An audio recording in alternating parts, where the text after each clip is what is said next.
So now we're going to talk about a stovetop pressure canner. This is a Presto. Like I said, I can't remember the quarts on it. It originally came with this. I had to buy a different one because this is a 15-pound weight. Now, there's nothing wrong with having more poundage per your altitude. It just makes it a lot harder to regulate the poundage and keep that poundage from like going really high. So this was the weight that came with it. Like I said, this is a 15-pound weight.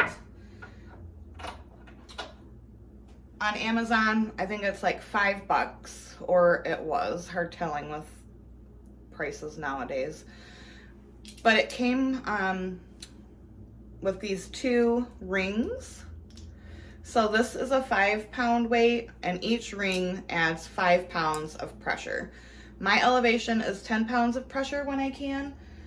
So in case I ever lose a ring, which knowing me, I probably will, I just keep this in my canning drawer. So I have extra ones. And this, in my opinion, is a much better, it jiggles, you know, when you're up to pressure, and it's much easier to regulate. All right, now that we talked about that, again, read your manual. Mine is 3 quarts of water. I'm gonna be doing a raw packing, cold canning method. So what that means is, like for the beans that we just did, we put our jars in and let them warm up, and then we put hot product in the jars. Hot product, hot canner, hot jars. This is a cold canner. I'm gonna put cold water in, and I'm gonna be doing raw packed chicken. This has not been cooked. It has just been seasoned, packed into the jar. It's gonna create its own juices, and it is gonna be so flavorful and tender when it comes out. And I am also doing just some plain red beans. Half a cup for a pint, and then fill the rest with cold water.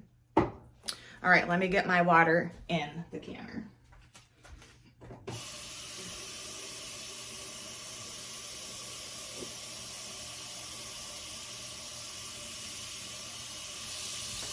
I add a splash of vinegar to my canner. We have extremely hard water, and even after scrubbing, you see that film? This was before I started putting vinegar in.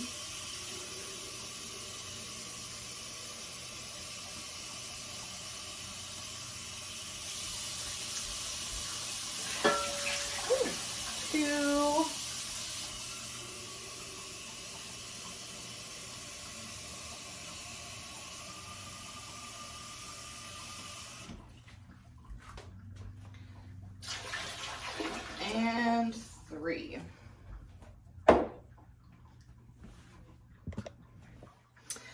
With this canner, you can double stack, which is really, really nice. And what that means is, like, if you only I can only do it with pint jars. So I would put 7 pint jars on the bottom, another rack on top, and then you can do another 7 pint jars. So 14 pints, which is great if you are doing a lot of pint jars. Saves time. Now, if you're mixing quarts and pints, right now I'm only doing the 1 quart of the chicken. I like to put that in the middle, and then I will place the pints around it. So again, cold canner, cold water, cold food.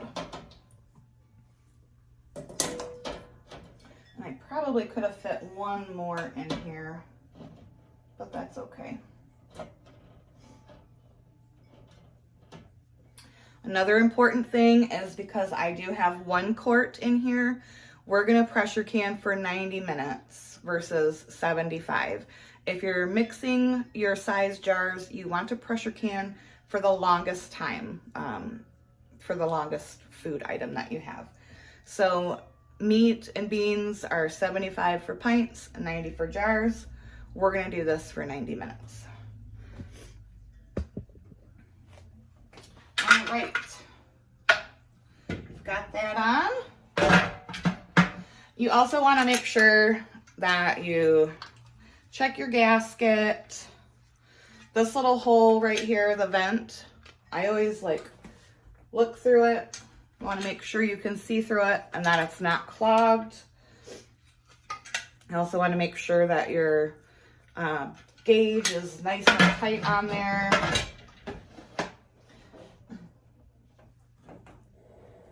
Now we're going to turn the heat on medium because we want this to come up slowly. If you were to just crank it on high, you would probably crack your jars, and that would be really bad and also pretty sad. So we're gonna, this will probably take about 10 or 15 minutes to come up to temperature, and I will show you what to do from there. All right, now I've got a nice steady stream coming out the top of the vent. We are going to set a timer, otherwise I'll forget, for 10 minutes. All right, it has been properly vented for 10 minutes. I'm gonna put my jiggler on. And now we wait for the gauge to start moving and this to start jiggling. I forgot to mention on your little pressure button thingy right there, most of the times that will pop up before the venting process is done. I just wanted to show you guys that the pressure is engaged and we are slowly working our way up. So this is why it is important to get a correctly weighted gauge, because as you can see, I'm up at about 12 pounds of pressure according to the gauge. But I know that when this reaches 10 pounds, it's gonna start moving and making noise. It's just now starting to rock. There we go. We're up to pressure. If the jiggler's a rockin', don't come a knockin', baby. So what we wanna do is just maintain this heat. It is okay to go over pressure. It is not okay to go under pressure. So I'm gonna set my timer for 90 minutes. And we're off to the races. It's on about medium, between medium and medium high heat. I'm just gonna keep an eye on it. If your temperature falls below, if your jiggler stops jiggling, you gotta start your time all over again once it starts rocking again. So, make sure you keep an ear out for it. So that's how easy it is to use your digital canner. I hope that the instructions and the process was simple and easy for you to understand. Timer is done. So we are gonna turn that off and let this sit just how it is so it can naturally depressurize. This will take about 10 minutes or so. All right, the pressure canner has depressurized. I'm gonna take my jiggler off.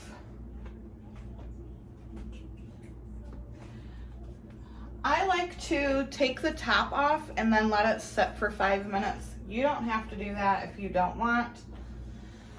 I like to because I find that when I'm taking the jars out, I don't get as much siphoning, and siphoning is where liquid comes out of your jar.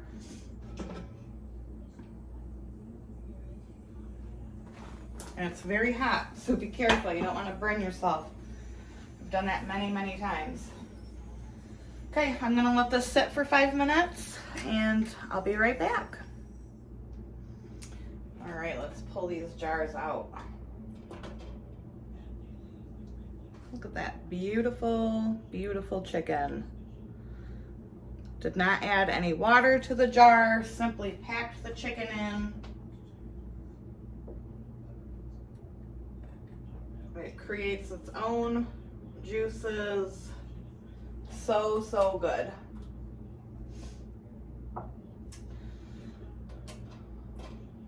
So one important thing to note is after your products come out of your canners, you want to leave them sit for 24 hours. It's 11 in the morning right now, so probably by the time I go to bed, I'll be able to unscrew the rings and wash them. It's important to leave them sit for a while though, because you want to make sure that they have a good seal. You don't want to mess with them. Then you're going to give them a good wash without the rings on, especially at where the lid goes on, and that way you'll know if your product does not have a seal or not, because that lid will come right off. And that's that. I hope this took some fear out of pressure canning for some of you. It's not scary. It is easy peasy, and it's great to be able to put stuff on your pantry for your family. So I thank you so much. Hop on over to Facebook, check out one of the groups that I moderate. It's called Canning for Dummies. If you're coming to my channel from Canning for Dummies, thank you so much. Welcome. If you aren't in that group, you want to make sure it's the one that has like 80,000 members, not the one that doesn't. We're a great canning family. We love to help. We love to share recipes, and we just have a really great community there. So I thank you so much for watching. Feel free to give this video a thumbs up if you liked it and learned something from it. Feel free to share my channel with anyone that you think would enjoy or learn something. And don't forget, once I reach 1,000 subscribers on the YouTube channel, I'm gonna give away some seeds. I am addicted to seed saving. I have probably in this basket 400 varieties and thousands of seeds. So I would love to be able to help you grow and preserve your own food. Gardening season is almost here. I can't wait to get my hands in the dirt. And until next time, thanks for watching. Bye-bye.